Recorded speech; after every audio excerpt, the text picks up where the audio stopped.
In today's video lecture, we are going to talk about contract of bailment. This contract of bailment is mentioned in chapter 9 and from section 148 to 151. So, basically, what do you mean by bailment? First of all, I would like to tell you this.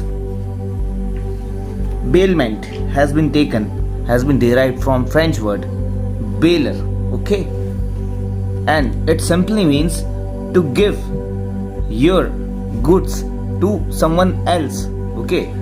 For the time being, you must understand these things, that suppose you are owner of some good, you are owner of any motor car, okay, you are giving this good to your friend, okay. You're not transferring your ownership, but what the thing you are doing, you are giving the possession of that good to your friend for the time being, okay. So let's start it by section 148. Section 148 of Indian Contract Act 1872 says that a bailment, focus on the words a bailment, okay. It is basically, this section is defining what the bailment is, who the bailer is and who the bailee is. So it is a definitive section, means it is defining all these terms, right? See, the bailer is one who is giving his goods to the other person, and that good also for lieu of some purpose, and the bailee is one who is receiving that good. So first of all, what is bailment? As I told you, bailment is nothing but it is the contract in which one person delivers the good to the other person for some purpose, and when this purpose is fulfilled, when this purpose is accomplished, whatever goods have been possessed to this person shall be returned to the same person. And अब समझेंगे ऐसे simple terms में कि दो person जब आपस में, मतलब दो पर्सन नहीं, कोई एक पर्सन है, ठीक है, this is me, I am giving my bike to my one of friend, okay. मैंने अपने एक दोस्त को अपनी बाइक दी, इसको चाहिए थी, ही वॉन्ट टू विजिट समवेयर, इसे कहीं घूमने जाना था. सो इसने बोला कि यार I just need your bike and the purpose is that I have to visit some place and it's very urgent. So he asked me for the bike and I given him bike, and but the condition I told him that when you will be returning my bike to me, I need the bike in the same condition, okay. कोई टूट फूट नहीं होनी चाहिए मेरी bike में, ठीक है. और बाइक है तो मुझे बाइक ही चाहिए, कहीं बदले में पता चल रहा है तो मुझे साइकिल दे रहे हो, है ना. सो अपना जो भी पर्पस है तुम इसको अचीव करो, उसके बाद मुझे ये थिंग रिटर्न कर दो. और इससे आपको क्या भी पता चला कि मैंने उसको उस बाइक की ओनरशिप नहीं दी है, ओनरशिप तो नहीं दी, मैंने उसको बाइक की क्या दी है, उसको पोजीशन दी है बाइक की. यानी कि चलो कुछ टाइम तक तुम शाम तक घूमो या कल सुबह तक, जो भी टाइम बीइंग है, जिस टाइम पीरियड के लिए भी तुमको चाहिए उस टाइम के लिए तुम इसको ले लो, और फिर at the end you have to return me. तो मैंने क्या किया यहाँ पे, मैंने यहाँ पे बाइक की position for that time being उसको यहाँ पर दे दी, लेकिन ओनरशिप तो है मेरी, यानी बाइक है मेरी तो ओनर हूँ बाइक का मैं, वो नहीं हुआ ओनर, सिर्फ मैंने बाइक की पोजीशन दी है उसको. तो ये तो आप समझे सिंपल और आसान भाषा में. अब देखिए क्या है, कुछ टेक्निकल टर्म मैं आपको बताऊं. एक होता है मूवेबल प्रॉपर्टी, ठीक है, जैसे बाइक मेरी क्या है, प्रॉपर्टी ही तो है ना. और एक होती है इमूवेबल प्रॉपर्टी. इमूवेबल प्रॉपर्टी वो होती है जिसको हम सेपरेट कर ही नहीं सकते अर्थ से, यानी कि इधर उधर लेके जा ही नहीं सकते, है ना.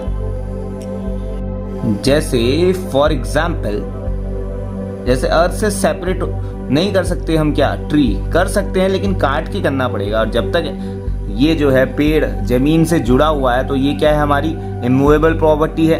ठीक है, अब हमारा जो घर होता है बना हुआ, वो हमारी क्या है, इमूवेबल प्रॉपर्टी है। ठीक है, सो ऐसी सारी प्रॉपर्टी जिसको हम जो डिटैच होती नहीं है अर्थ से, करने के लिए हो जाती है। घर भी हम तोड़ सकते हैं, इसकी ईंटें वगैरह, हम लकड़ी का सामान इधर से उधर ले जा सकते हैं, लेकिन कंडीशन होगी हमें इसे तोड़ना पड़ेगा, है ना। सो बात यहाँ पर ये नहीं है कि क्या मूवेबल प्रॉपर्टी है, क्या इमूवेबल प्रॉपर्टी है, ये चीज़ मैंने आपको समझा दी है। कॉन्सेप्ट है हमारा बेलमेंट का। तो बेलमेंट के कॉन्सेप्ट में जनरली जो प्रॉपर्टी होती है हमारी, वो होती है मूवेबल। मूवेबल मतलब जिसको हम इधर से उधर लेके जा सकते हैं। जैसे कि हमने हमारे टेबल पे घड़ी रखी हुई है, that is a movable property. हमारे टेबल पे लैपटॉप रखा हुआ है, that is a movable property. हमारे टेबल पे एक मोबाइल फ़ोन रखा हुआ है, that is a movable property. हमारे घर पे एक बाइक खड़ी है, जो मैं एग्जांपल जिसका दिया आपको, that is a movable property. हमारे घर में जो कपड़े होते हैं, that is a movable property. ऐसी बहुत सारी प्रॉपर्टी हैं। तो ये जो बेलेबल कॉन्ट्रैक्ट है, ये किसके केस में होता है, ये सिर्फ मूवेबल प्रॉपर्टी के केस में होता है। तो ये चीज़ आपको ध्यान रखनी है। और इम्पोर्टेंट चीज़ मैंने आपको क्या बताई थी, मैंने ओनरशिप और पोजेशन के बारे में बताया था। इसमें जो है हम ओनरशिप जो है वो तो ट्रांसफर नहीं करते, ट्रांसफर ऑफ ओनरशिप ये हम नहीं करते, लेकिन जो है हम फॉर द टाइम बीइंग हम क्या कर देते हैं, जो पोजीशन होता है, ठीक है, वो हम ट्रांसफर कर देते हैं। यानी कि transfer of position and not transfer of ownership. Movable property but not immovable property. Okay, एक कॉमन सा एग्जांपल मैं आपको बताऊं, अगर आपने बहुत कहीं देखा होगा तो आपने टेलर वाला एग्जांपल जरूर से जरूर सुना ही होगा कि भाई आप टेलर के पास गए एक कपड़ा लेकर और उसको आपने दे दिया कि भाई मुझे इसके बदले में शर्ट चाहिए, है ना। तो ये भी क्या है, आपके बीच में एक बेलमेंट है, कॉन्ट्रैक्ट ऑफ बेलमेंट है। अब जनरली से मैं बात बताऊं, ठीक है, तो ये दो टाइप के होते हैं। एक होता है जिसमें कॉन्सिडरेशन, यानी कि बदले में कुछ, है ना, कुछ अमाउंट। जैसे ये टेलर वाला एग्जांपल है, आपने टेलर को दिया क्या, कपड़ा दिया, बदले में उसको बोला कि मैं तुम्हें कॉन्सिडरेशन दूंगा, यानी कुछ अमाउंट दूंगा और तुम मुझे बदले में क्या दोगे, उस शर्ट का, उस कपड़े का आप मुझे शर्ट या पैंट जो कुछ भी बना के दोगे। तो वो वाली चीज़ हो गई कि कॉन्सिडरेशन। एक होता है नो कॉन्सिडरेशन, जिसमें कोई कॉन्सिडरेशन देते ही नहीं है। यानी कि ये हो गया ये वाला एग्जांपल जो मैंने आपको बताया बाइक वाला। मैंने अपने फ्रेंड को बाइक दी, उसने मुझसे मांगी क्योंकि मुझे कोई ज़रूरत नहीं थी देने की, उसको कहीं घूमने जाना था। तो पर्पस किसका फुलफिल हो रहा है यहाँ पे, फ्रेंड का, ठीक है। तो इसमें जो है क्या मैं अपने फ्रेंड से पैसे लूँगा, ये मुझ पर डिपेंड करता है। जनरली जो है आमतौर पर नहीं लेते ना, ये भाई फ्रेंड है, दोस्ती यारी दोस्ती में नहीं होता। तो वो क्या हो गया, नो कॉन्सिडरेशन, ठीक है। यानी कि अगर हम कोई बिजनेस पर्पस से देख रहे हैं सीन को, तो उसमें तो कॉन्सिडरेशन होगा।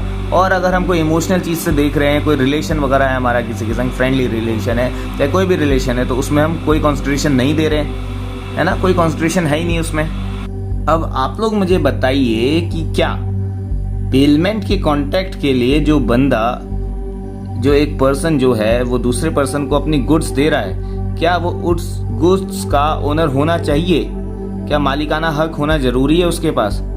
तो इस चीज को डिस्कस किया गया था एक केस में, और केस का नाम है miss Rasiklal Kantilal and company versus board of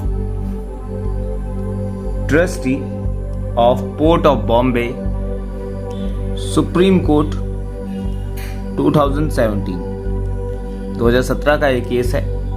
और इसमें यह डिफाइन कर दिया गया कि भाई ये जो बेलमेंट है, it can be created by any person. अब वो चाहे उसका ओनर हो चाहे ना हो, bailment can be created by any person who is in possession और in whose custody that particular goods are. Okay, so my dear friends, you have seen one case, Miss Rasiklal Kantilal and Company, and the other case is Kali Perunal versus Visanakashi.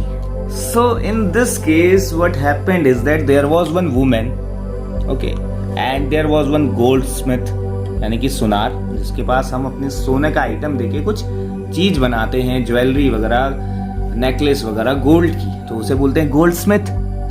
अब इन मोहतरमा ने इस gold Smith को कुछ gold दिया ताकि ये इसके लिए कुछ उसको बदल सके, उस गोल्ड को नेकलेस में बदल सके या रिंग में बदल सके, तो ये वाली चीज थी। अब यहाँ पे इस केस में राइज हुआ किस बात पे, यहाँ पे बात आई पोजेशन की, है ना। अब देखो ये वुमेन क्या करती थी, इसको दे तो दिया इसने, ठीक है, कि चलो भाई ये सोने का जो है मैं तुम्हें दे रही हूँ, this much gold and you have to make some ornaments for me. तो अब ये वुमेन डेली डेली इसके पास जाती थी, डेली देखती थी कि उसने शाम तक वो कितना बना दिया है। और एक यहाँ पर एक इसका लॉकर था, एक बक्सा कह लीजिए या कुछ भी तिजोरी कह लीजिए, छोटा सा, यहीं पे इसी के वहाँ पे गोल्ड स्मिथ के वहाँ पे अपना लॉक लगा के चले जाती थी और सुबह फिर आती थी, फिर उठा के इसको देती थी। यानी कि ये जो है पोजीशन एक तरीके से गोल्ड स्मिथ को दे ही नहीं रही थी। और इसमें जो है क्या होता है बेलमेंट में, पोजीशन होना जरूरी होता है। मैंने आपको बताया था ओनरशिप ना हो लेकिन पोजीशन जरूरी होनी चाहिए, है ना, उसके पोजीशन में है। अब ये कह नहीं सकती ना इसने कि यार ये तुम्हारे पोजीशन में था ये वो। तो अब हुआ क्या, काफी इंटरेस्टिंग केस है इसमें, सुनो। एक दिन क्या हुआ, ये जो था ये पूरा का पूरा बक्सा ही गायब हो गया, ठीक। अब इसने इसको स्यू किया, इसने कहा कि भाई कहाँ है मेरा हार। इसने कहा भाई कौन सा हार, वो तो मेरे पोजीशन में था ही नहीं, ठीक है। अब इसने क्या कहा, ये कोर्ट ने इसको इसमें ऐसा जो है वो दिया हुआ जजमेंट कि तुम इसको स्यू नहीं कर सकती, क्योंकि जब तुम डेली जा रही थी, डेली जो है उसमें ताला लगा के आ रही थी, तो it was not your right. Bailment का जो है केस तभी हो सकता है क्योंकि आप जो है किसी को कोई चीज दे रहे हो और बदले में जो है उससे वो चीज ले भी रहे हो रिटर्न में, है ना, तो तभी बेलमेंट होगा, कॉन्ट्रैक्ट ऑफ बेलमेंट तभी तो होएगा। तो इसमें ये जजमेंट दिया गया कि तुम डेली उसके पास जाती थी और वो उसको देखती थी और डेली उसको लॉक लगा के आती थी, यानी कि तुमने उसके पोजीशन में दिया ही नहीं, एक ऑथोरिटी थी नहीं उसके पास। अब ये खो गया तो इसमें इसका कोई दोष नहीं है। I am sorry, we are sorry for that, we are extremely sorry for that, we can't do anything in this. So ये जो केस है ये फॉल ही नहीं किया कॉन्ट्रैक्ट ऑफ बेलमेंट में, क्योंकि इसमें एब्सोल्यूट डिलीवरी थी ही नहीं गुड की, है ना। पार्शली थी डिलीवरी लेकिन एब्सोल्यूट थी ही नहीं, और कोर्ट ने यही बोला था कि भाई there was no absolute delivery of goods with goldsmith. So here are some essentials of bailment, that delivery of goods must be for some purpose. First, there must be expressed manner of contract, okay, and when purpose is achieved, the delivered goods must be returned. The goods which you are giving, ठीक है, must be movable and there must be return of goods also. अब आप एक बात ध्यान रखेंगे, देखिए goods का रिटर्न तो आप समझ गए, मैंने कोई चीज़ आपको दी और ये आपका हक बनता है कि आप ये चीज़ मुझे लौटाएंगे। मैंने आपको कोई पर्पस, आपके किसी पर्पस के लिए दी थी, आपका पर्पस पूरा अचीव हो गया तो उसके बाद आप चीज़ को मुझे रिटर्न कर देंगे।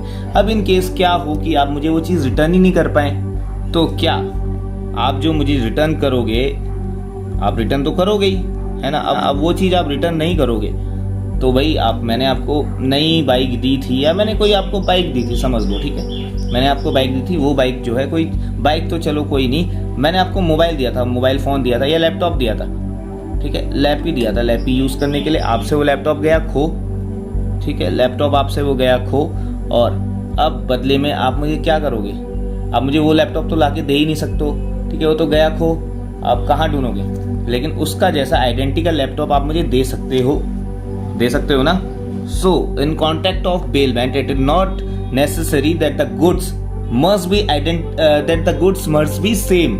जो चीज मैंने आपको दी थी वही चीज आप मुझे लौटाओगे, ये जरूरी नहीं है, ठीक है। So the things must be identical, उसकी जैसी कुछ चीज होनी चाहिए जो आप मुझे लौटा सकते हो in case of some theft और सम एक्सट्रीम कंडीशंस।